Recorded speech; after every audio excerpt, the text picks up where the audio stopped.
Salut, c'est Vince, j'espère que tu vas bien. Aujourd'hui, j'aimerais qu'on fasse un petit retour de mon expérience de la création de l'album en 24 heures. Lamusicien.fr, oulala, c'est sexy. Bon, évidemment, j'ai appelé ça. J'ai fait un album en 24 heures, voilà, c'est pas vraiment un album, hein, je pense que tu l'as bien compris. C'est plus une série de titres, et dont l'unique but, en fait, était vraiment de repousser mes limites en termes de créativité. Le but n'était pas de faire la meilleure musique du monde, ou de faire les meilleurs titres dont je suis capable. Le but était de faire le plus de titres qui tiennent la route en seulement 24 heures. 24 heures, ça passe vraiment très vite, et concrètement, en fait, si tu enlèves, on va dire, 8 heures de sommeil, 7 ou 8 heures, bah voilà, ça laisse finalement plus que 16, 18 heures de travail effectif vraiment à être dans la musique, quoi. Donc c'est vraiment un temps très restreint pour faire autant de musique. Et donc cette idée de contrainte, hein, je t'en ai déjà parlé, mais moi c'est vraiment un truc sur lequel je me plais à travailler. J'aime vraiment bien, ça fait déjà pas mal d'années, m'annoncer en fait à moi-même, je vais faire un EP cette semaine, je vais composer un album pendant ces vacances, etc. Je me suis rendu compte qu'à chaque fois que j'annonçais ça, et que je me l'annonçais, je me le proclamais en fait haut et fort, ben je le faisais. C'est bête, mais il y a une espèce de forme de, je sais pas, d'engagement peut-être envers soi. En tout cas, de créer comme ça une espèce de contrainte temporelle et une contrainte de résultat. Alors évidemment, moi le résultat était vraiment une quantité de morceaux. C'était pas de faire vraiment de la bonne musique, hein. Je pense que ça tu l'as compris. Et du coup, comme on est dans une contrainte de temps et qu'il faut faire un maximum de morceaux, donc je pense que j'aurais rempli mon contrat à partir de 7 titres. Voilà. 7 titres, c'est un mini-album, quoi. Je dirais que la principale contrainte et le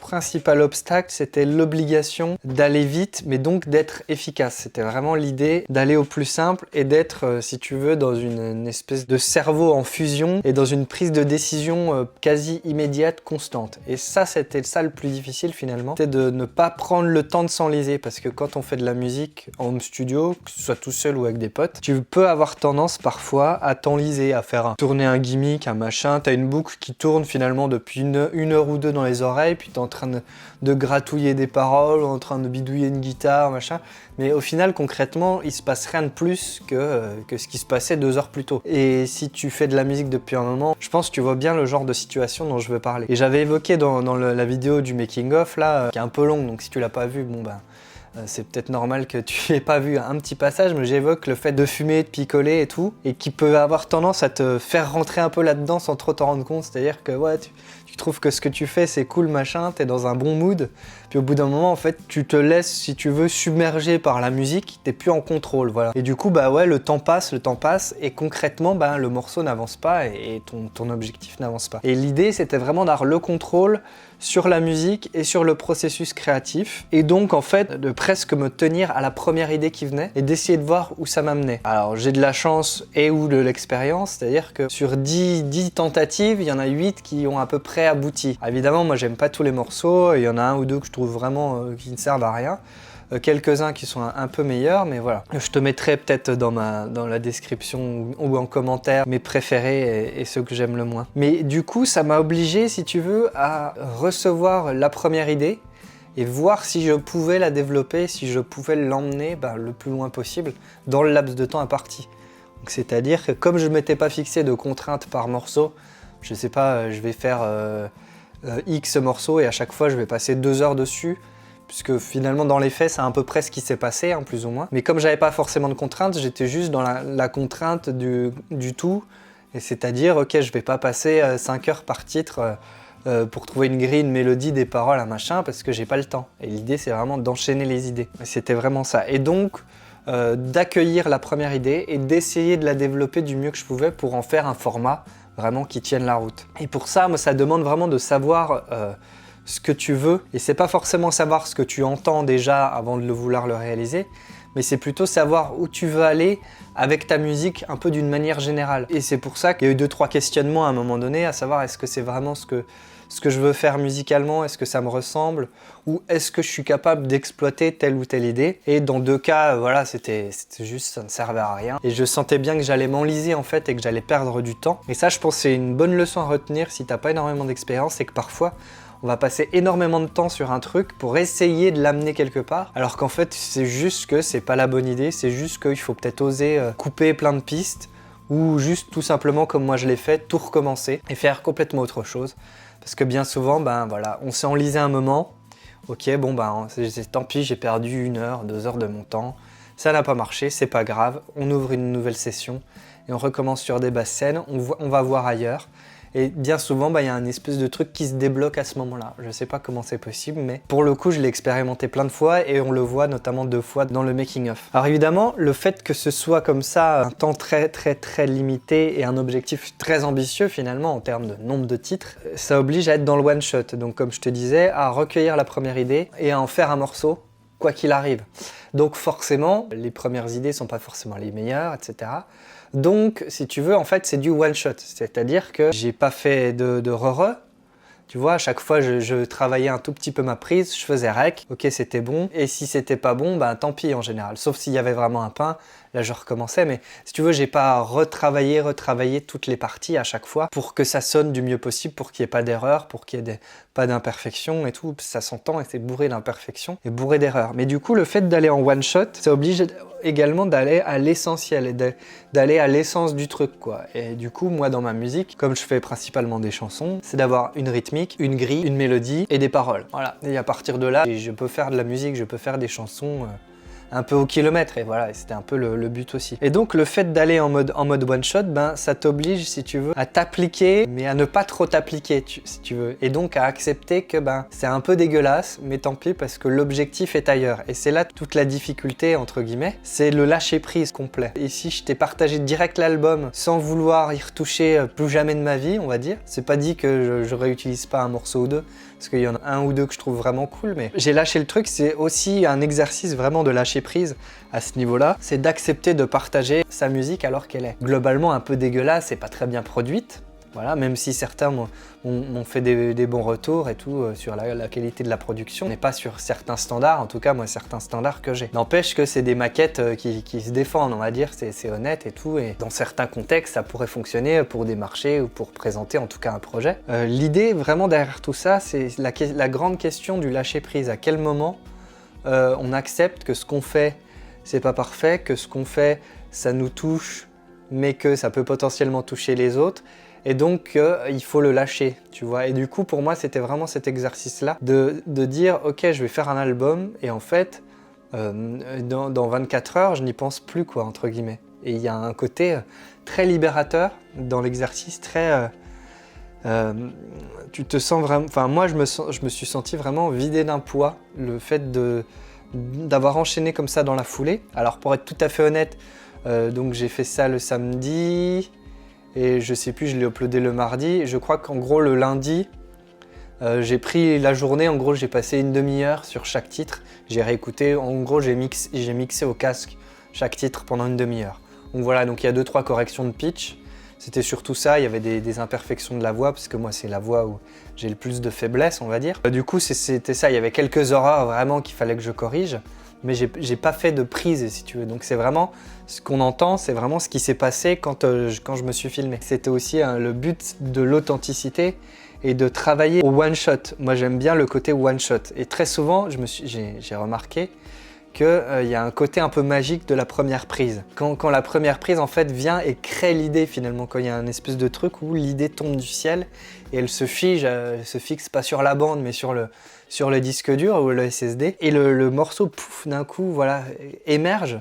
Et il y a souvent, pas toujours, mais il y a souvent un truc magique de la première prise, et il y a souvent une intention, une émotion qui existe dans la première prise qu'on ne retrouve plus ensuite. Et moi je suis constamment dans un dilemme à ce niveau-là, à essayer de faire des bonnes premières prises, mais très souvent qui manquent en qualité de production, de prise de son, en qualité de performance aussi, puisque tout part de là surtout.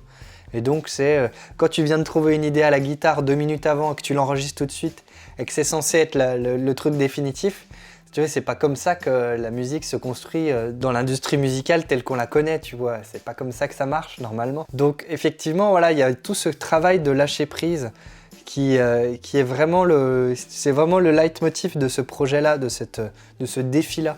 si tu veux. Pour ça, pour moi, ça a été vraiment hyper formateur à ce niveau-là, vraiment d'oser, tu vois, lâcher, abandonner comme ça le petit bébé qui vient de se construire, alors qu'il y aurait plein de choses à revoir, plein de choses à refaire, que tous les morceaux limite ne méritent pas d'être écoutés, que certains devraient rester dans l'anonymat et tout ça. Mais c'est vraiment un énorme boulot à ce niveau-là. C'est pas tant d'avoir passé 24 heures et d'être au bout de ma vie, machin, c'est plus d'accepter la totale imperfection du truc et de l'assumer en fait totalement. Et effectivement, je l'assume totalement. Et quand quelqu'un va me dire « ouais, bon, c'est pas super bien produit », je fais « bah ouais », mais de toute façon, c'était pas le but. Le but, c'était... J'étais vraiment dans un truc de quantité et non de qualité. Et dans ce côté lâcher prise, il y a le côté toutes les phases d'écriture, puisque moi j'écris des chansons, et toutes les phases d'écriture donc, que j'ai écrit dans le notepad de Logic d'ailleurs. Tout ça c'est du one shot, c'est-à-dire que j'ai très peu retravaillé les textes, je les ai pas retravaillés en fait. J'ai juste supprimé des phrases, j'ai réécrit des phrases sur le moment, parce que quand tu enregistres un truc, tu te rends compte que la tournure fonctionne pas du tout. Voilà, j'avais la page avec le dico des synonymes et c'est tout. Et il y a un côté écriture automatique qui est assez grisant. C'est-à-dire que voilà, t'as trouvé un peu une vague idée de mélodie. Bon ben, tu vas écrire un texte en essayant que ça rentre à peu près dans le format de la mélodie. Et ensuite, ben, une fois que t'es face à ton micro, ben, à faire rentrer le texte à peu près dans les clous pour en faire ressortir une première idée, retravailler vaguement l'idée et puis ensuite ben, faire ta prise de voix définitive. Évidemment faire plusieurs, parce que moi je fais plein de prises de voix que j'empile ensemble, parce que je fais du cache-misère en gros, mais du bricolage. Mais le côté dans l'écriture vraiment automatique, on est vraiment dans cette notion de one-shot encore une fois. Et le fait d'écrire un peu spontanément, sans trop réfléchir, avec une ou deux idées en tête, comme je te l'ai montré, où j'avais repris un peu le tableau des contraintes qu'avait sorti PV Nova, et c'était vraiment juste dans le but de me mettre quelques images, et en fait je lisais un mot et ça me faisait apparaître une image ou un concept, et du coup je partais de ça, mais je n'ai pas cherché à assembler les contraintes et à machin, c'est juste que ça me donnait tout de suite une direction, et c'est peut-être ça le plus important très souvent, juste d'avoir une première image, de regarder une photo, de penser à un objet, et ensuite si tu veux d'imaginer un tableau d'ensemble à partir de cet objet, à partir d'une image, et d'imaginer une histoire. En tout cas, moi, c'est comme ça que je conçois l'écriture et l'écriture de chansons. Mais du coup, voilà, ça demande aussi d'accepter, encore une fois, l'imperfection du texte. Il y a certains mots que j'aurais voulu changer, il y a certaines rimes qui fonctionnent mal, il y a parfois ça ne rime pas non plus, et en même temps, du coup, ça m'oblige à l'assumer aussi. Et du coup, ça m'oblige, si tu veux, et c'est en ça que je t'invite à faire aussi ce genre d'exercice, ça m'oblige justement à remettre en perspective ce que je sais faire et ce que j'accepte comme valable, comme étant la musique que je veux faire ou la musique qui me ressemble.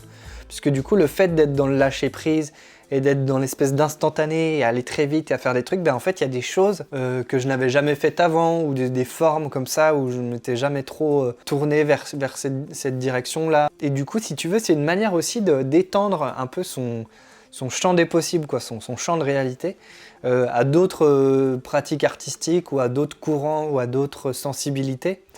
Notamment le tout dernier morceau, j'ai écouté énormément de rap ces 6 derniers mois, et des trucs comme Romeo Elvis, L'Homme Pâle, j'ai beaucoup pensé aussi au Big Flo et Oli. Pas mal de trucs de plus trap, pas mal d'instrumental aussi, mais du coup, il y a un moment, voilà, il y a un espèce d'agrégat comme ça, et qui arrive dans un morceau que je m'attendais pas du tout à faire, mais du coup, ce qui est bien, c'est que ça m'ouvre encore de nouvelles portes.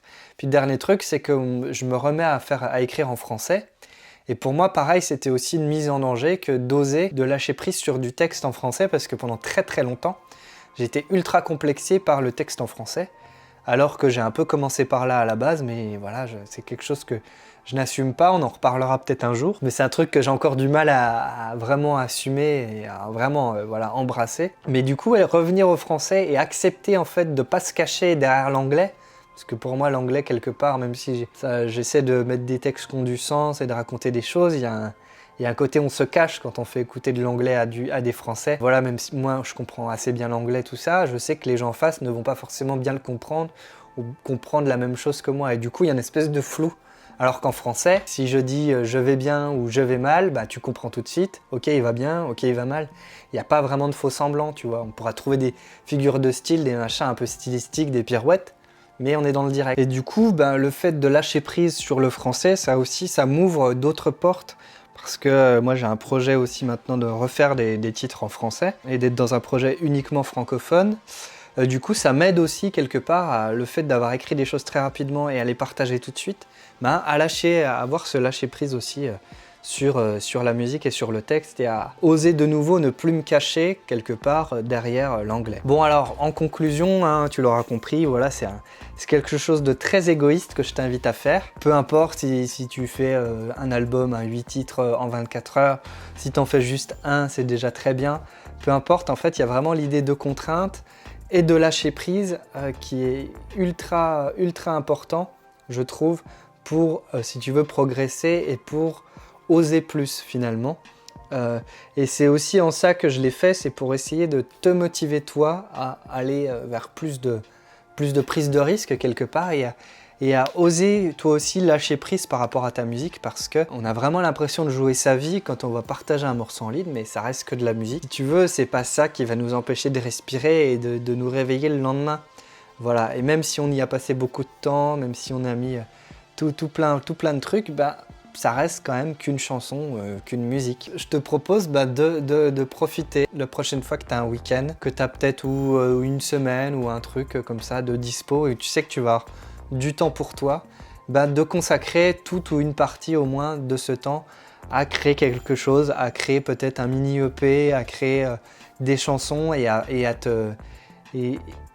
n'avoir que ça comme objectif pour ce laps de temps.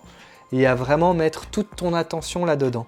Et peu importe ce qui va en ressortir, parce que tu sais pas du tout ce qui va en ressortir. Moi, j'ai quelques très bonnes surprises sur certains titres. Ça me fait vraiment plaisir, si tu veux, d'avoir fait certaines chansons. Je pense que tu vas en retirer vraiment que des bonnes choses. Une note de disclaimer. Là, ce que j'ai fait, c'était un poil extrême. Ça se voit à la fin, je sais plus trop où j'habite. Si tu veux, le reste de ma journée du dimanche, vraiment, j'étais comme une larve en PLS sur mon canapé. Je scotchais un poing dans le vague. J'étais vraiment pas bien, quoi. Enfin, je sentais bien que voilà, fallait plus que je fasse rien de cérébral parce que c'est vraiment, ça te demande, si tu veux, à chaque fois que tu rouvres une nouvelle session, de remettre la machine à neuf et de repartir dans une réflexion, de repartir dans des prises de décision, de repartir dans des trucs de faire en sorte qu'on trouve un nouvel équilibre pour créer un nouveau morceau, machin. Et donc, c'était quand même très éprouvant. Pour être tout à fait honnête, voilà, j'ai pas fait un marathon ou je sais pas quoi, mais c'est en quelque sorte un genre de marathon un peu cérébral. En tout cas, prudence quand même, il faut savoir se ménager. Et moi, je ferai pas ça tous les week-ends ou toutes les semaines, ça c'est sûr, mais de temps en temps, ça te file un coup de boost pour ta créativité, ça te relance quelque part aussi. Si tu t'enlises dans des projets, et voilà, je sais que j'ai un album, je t'en parle depuis longtemps, mais il est là, il est prêt, il faut juste que je fasse une pochette, et ce sera bon. Mais du coup, voilà, ça c'est un genre de truc, ça me permet de lâcher prise par rapport à des trucs que j'estime plus importants ou sur lesquels j'ai passé beaucoup plus de temps. Et donc toi, je t'invite à faire la même chose. Voilà, n'hésite pas à me dire ce que tu as pensé de toute cette expérience dans les commentaires et surtout à m'annoncer, toi, quel défi tu comptes faire dans les prochaines semaines, peut-être dans les prochains mois, si ça t'a motivé à toi aussi te lancer là-dedans. Et si c'est le cas, n'hésite pas à me partager tout ça, ce serait avec plaisir. Donc tu as l'espace de commentaires, j'essaie de répondre au maximum. Sinon, tu peux toujours t'abonner à la chaîne, laisser le pouce en l'air, la petite cloche, le machin, les partages, les trucs. Je te laisse, fais plein de musique surtout, ciao!